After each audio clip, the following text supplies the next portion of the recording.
Hi friends, എല്ലാവർക്കും പുതിയൊരു വീഡിയോയിലേക്ക് സ്വാഗതം. ഇന്ന് കുട്ടികൾക്കൊക്കെ ഇഷ്ടപ്പെടുന്ന ഒരു ഈവനിങ് സ്നാക്സ് കണ്ടാലോ.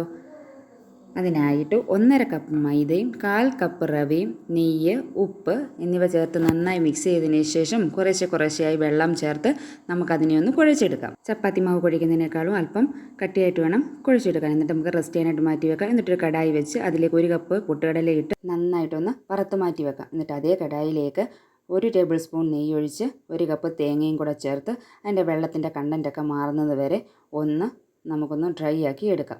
എന്നിട്ട് അതും കോരി മാറ്റിയ ശേഷം അതിലേക്ക് 1 ടേബിൾ സ്പൂൺ നെയ്യ് ഒഴിച്ച് ബദാം, കാഷ്യൂനട്ട് അതുപോലെ തന്നെ മുന്തിരിയും കൂടെ ചേർത്ത് കൊടുത്ത് നന്നായിട്ടൊന്ന് ബ്രൗൺ കളറാകുന്ന വരെ മൂപ്പിച്ച ശേഷം അതിലേക്ക് 1 കപ്പ് റവയും കൂടെ ചേർത്ത് കൊടുത്ത് നമുക്കതിനെ ഒന്ന് നന്നായിട്ടൊന്ന് വറുത്തെടുക്കാം. ഇതെല്ലാം കൂടെ നന്നായിട്ട് മിക്സ് ചെയ്ത് നന്നായിട്ടൊന്ന് വറുത്ത ശേഷം നമുക്കതിലേക്ക് 1 ടേബിൾ സ്പൂൺ ഏലക്കാപ്പൊടിയും കൂടെ ചേർത്ത് കൊടുത്തതിന് ശേഷം നമുക്ക് ഫ്ലെയിം ഓഫാക്കി വെക്കാവുന്നതാണ്. എന്നിട്ട് നമ്മൾ നേരത്തെ വറുത്ത് വെച്ചിരുന്ന പൊട്ടുകടല നന്നായിട്ടൊന്ന് പൊടിച്ച് ഈ കൂട്ടിലേക്ക് ഇട്ട് കൊടുത്ത് ആ തേങ്ങയും ഇട്ട് കൊടുത്ത് മധുരത്തിനാവശ്യമായ ശർക്കരയും കൂടെ ചേർത്ത് കൊടുത്ത് നന്നായിട്ട് മിക്സ് ചെയ്യാം.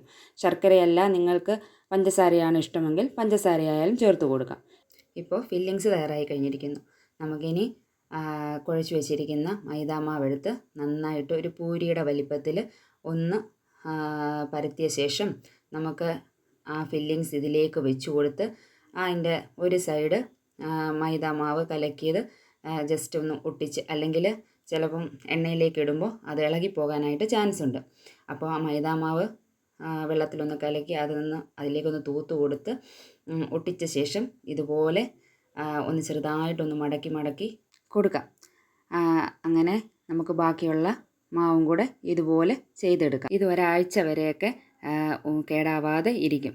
ഇത് ഓരോന്നും നമുക്ക് നല്ല തിളച്ച എണ്ണയിൽ ഓരോന്നായിട്ട് ലോ ടു മീഡിയം ഫ്ലെയിമിൽ ഇട്ടിട്ട് വേണം നമുക്കിത് വറുത്തെടുക്കാൻ. ഇത് നല്ല ക്രിസ്പി ആയിട്ട് ഇരിക്കും.